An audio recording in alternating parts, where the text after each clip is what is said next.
शुरू।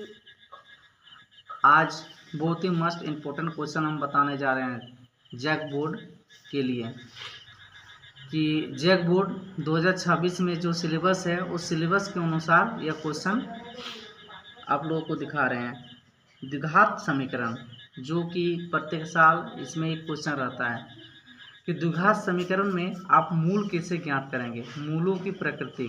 जैसे द्विघात समीकरण क्या है उसको पहले जानते हैं कि द्विघात समीकरण क्या है।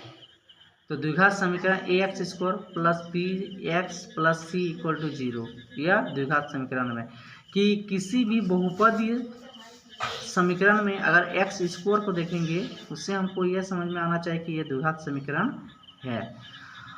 अब द्विघात समीकरण को हल करने के लिए सबसे पहले इनको हमें चेक करना है, यानी जांचना है कि यह मूल का अस्तित्व है या नहीं है।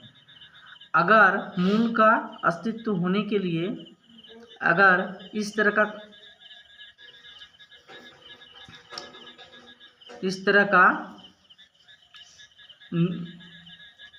का आए अंक तो हम कह सकते हैं जैसे b² माइनस 4ac ग्रेट 0, यानी b² माइनस 4ac ग्रेट 0 मैंने b² माइनस 4ac का मान 0 से बड़ा, तो हम कह सकते हैं कि दो भिन्न वास्तविक मूल होते हैं, यानी x और y, x यानी मूल का जो मान निकालेंगे वह मूल का मान दो अलग अलग निकलेगा।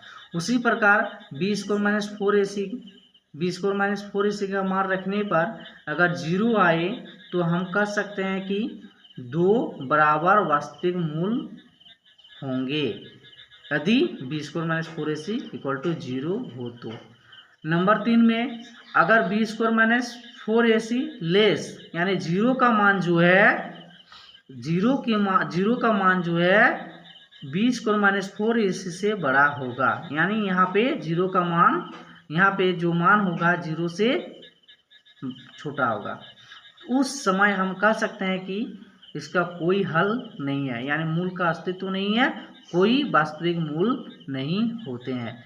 यह तीन तरीकाएं हमें याद रखनी है, तीन तरीकाएं याद रखें। फिर से आपको दिखा रहे हैं कि b² माइनस 4ac ग्रेट 0, यानी यहाँ पे अगर 0 से बड़ा मान हो जाएगा तो हम मूल का अस्तित्व है, यानी दो भिन्न वास्तविक मूल होते हैं।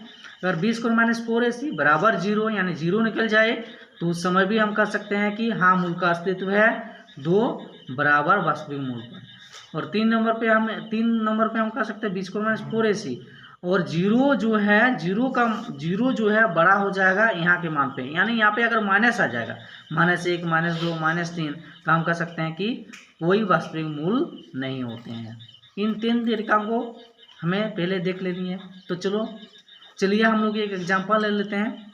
एग्जाम्पल के थ्रू से द्विघात समीकरण कैसे हल करते हैं। तो एक प्रश्न ले लिया हम लोग यहाँ पे 3x² minus 4√3x plus 4 equal to 0, इस तरह एक क्वेश्चन है। इस क्वेश्चन को ले लेने के बाद इस क्वेश्चन में हमको देखना है कि यह द्विघात समीकरण है या नहीं है। हाँ द्विघात समीकरण है, क्योंकि x² है, हम पहले ही बता चुके थे। देखिए यहाँ पे कि x² रहेगा तो वह द्विघात समीकरण है, यहाँ पे x² है यानी द्विघात समीकरण है। तो जब ये द्विघात समीकरण है तो पहले हम a equal to 3, b equal to यानी b बराबर -4√3, c बराबर 4, यानी a बराबर 3, b बराबर -4√3 और c बराबर 4। इस तरह से तीनों मान हम निकाल चुके हैं, a का मान, b का मान, c का मान। सबसे पहले हमें जांचना है कि मूल का अस्तित्व है या नहीं है। तो मूल का अस्तित्व होने के लिए b² माइनस 4ac, अब b का मान हम लोग निकाले हुए हैं, b बराबर -4√3। तो यहाँ पे जहाँ पे b है वहाँ पे हम लोग -4√3 का स्क्वायर, -4, a का मान जो है 3 है तो 3 बिठाएं। अब फिर से c का मान जो है 4 है तो 4 बिठाएं। अब यहाँ पे 4√3 का स्क्वायर किए तो 4 4 16 और √3 गुना √3 3 घटा 4 4 16 गुना 3, तो यहाँ पे 16 गुना 3 48, 16 गुना 3 48, तो 48 घटा 48 यानी 0। यहाँ पर B square minus 4ac equal to 0। यहाँ पे 0 आया हुआ है, यानी बी स्क्वायर माइनस 4ac का मान 0 निकल चुका है। तो यानी 0 बराबर 0, तो हम कह सकते हैं कि इसका मूल का अस्तित्व है, लेकिन दो बराबर मूल होंगे। हम पहले बता चुके थे, यहाँ पे देखिए कि दो बराबर वास्तविक मूल होने के लिए बी स्क्वायर माइनस 4ac का मान 0 होना चाहिए, जो कि यहाँ पे 0 निकला हुआ है। इसीलिए कह सकते हैं कि इसका दो बराबर मूल होंगे। जब दो बराबर मूल होंगे तो यह मूल का अस्तित्व है। तो आगे हम लोग अब मूल निकालेंगे। अब देखिए यहाँ पे मूल निकालने के लिए सबसे पहले मूल के लिए x इक्वल टू minus B plus root under B square minus 4ac बट्टा 2a, एक सूत्र है। दूसरा सूत्र है x बराबर माइनस बी, यहाँ पे minus root under B square minus 4ac बट्टा 2a।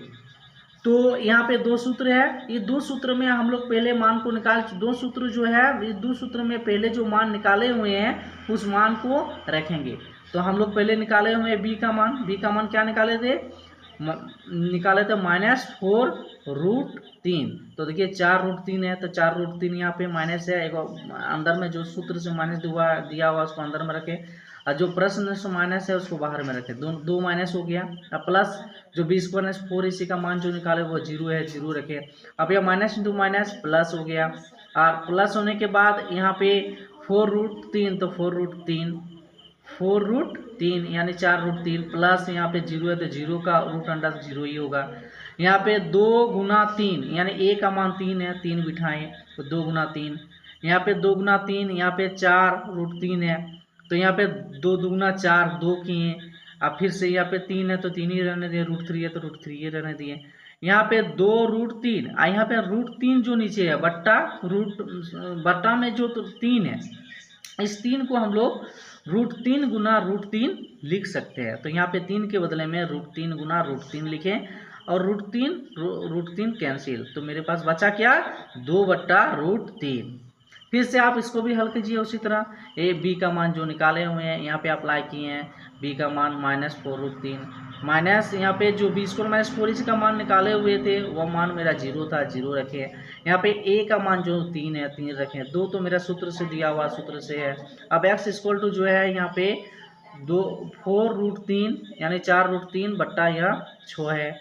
तो यहाँ पे इसको काटे, तो काटने पर 2 से काटे, 2 दूना 4, द्वितीया 6 न 3 लिखे। यहाँ पे 3 हो गया, 2 से काटे तो 3 हो गया, और यहाँ पे 2 से काटे तो 2 हो गया। तो यहाँ पे x इक्वल टू 2√3 या 3, तो 3 को फिर से हम लिख सकते हैं √3 गुना √3, और यहाँ पे √3 है तो √3 ही रहने दिए, यहाँ पे 2। अब यहाँ पे देखिए √3 कैंसिल, तो बचा x इक्वल टू 2/√3। तो इस तरह से देखिए आप यहाँ पर भी 2/√3, यहाँ पर भी देखिए 2/√3 क्यों आया? क्योंकि यहाँ पे हम पहले बता चुके थे कि अगर 0 मान आएगा, क्या आएगा? 0 मान आएगा। तो 0 मान आएगा तो उसका मूल जो है, इसका मूल जो है बराबर होंगे। तो यहाँ देखिए दोनों का मूल बराबर आया हुआ है, 2/√3, यहाँ पे 2/√3। इस तरह से कहते हैं अतः मूल जो है 2/√3, 2/√3 है। इस तरह से आप सभी हिसाबों को द्विघात समीकरण में जो है क्लास 10 के लिए आप हल कर सकते हैं, और आसानी से उसका हल कर थोड़ा सा नंबर जुड़ा सकते हैं अपने रिजल्ट के लिए। Thank you.